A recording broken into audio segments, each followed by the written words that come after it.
Hey Dennis, how are you? Yeah, good to see you, man.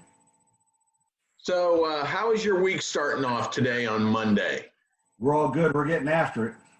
Good. I'm glad to hear it. You know, this weekend when I was kind of thinking about what the all the things we talked about and everything I'd gone over with my team and all of that, the idea popped into my mind that I would like to know, when you are speaking, when you are speaking at all of these conferences that you go to and that you work at, what is the one question or the one thing that comes up that you see a lot of head nodding with and people really paying attention to, um, the things that people are the one thing that really gets them going.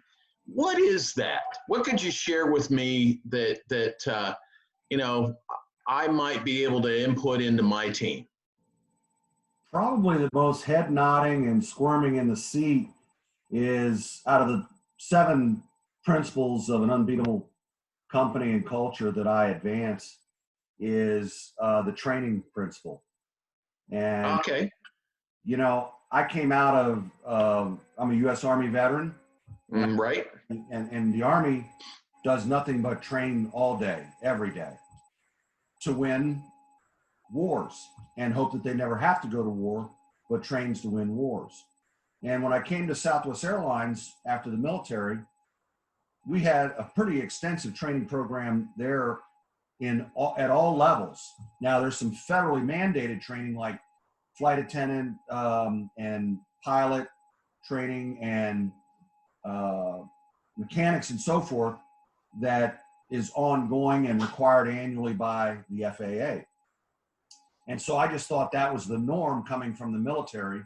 And as it turns out, when I was transitioning and asked to go take over a failed sales organization that hadn't booked enough convention business for Albuquerque, I learned that that's not the case. And in the last 25 years, I've really come to understand that training is one of the first things in the budget when everybody's wrangling over trying to balance a budget forecast for the next fiscal year.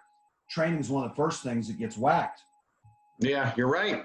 And to tell you the truth, Ed, I'd whack advertising before I whack training, because it's not just the mandatory things like OSHA training, but it's part of trying to keep your people with their mind sharp and stimulated, make them feel like they're part of the cause and that you're investing in their development. And Well, just like now, with us, we're working on training. This is a form of training that you and I are talking about today.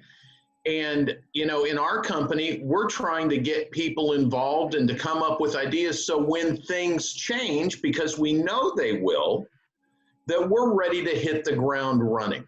So I think that's a very, very valid point. well, and when money is tight, Ed, aside from traditional training, hiring folks like me to come into your company, uh, there are things you can do internally, like having them read a book that's Hmm.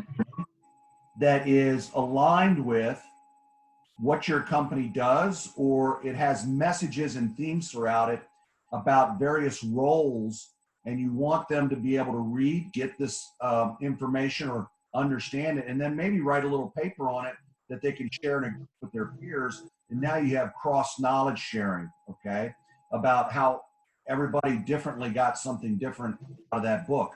You can also do the same thing with movies. I've actually had staff watch certain friendly movies and write a one-page summary of what they got out of that movie that directly related to their job. I'll give you a couple examples. Sound of Music and Seabiscuit.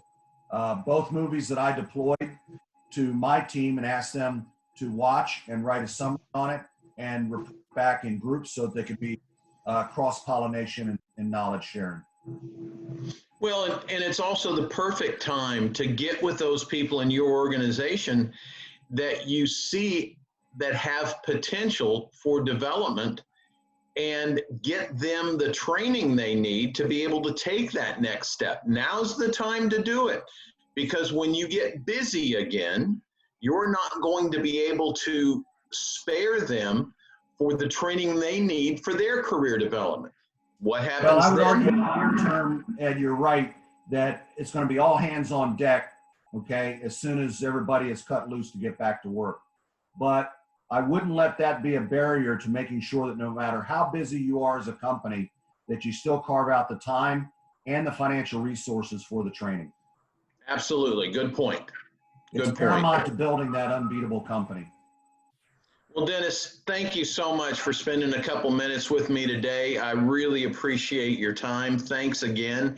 And we'll talk later.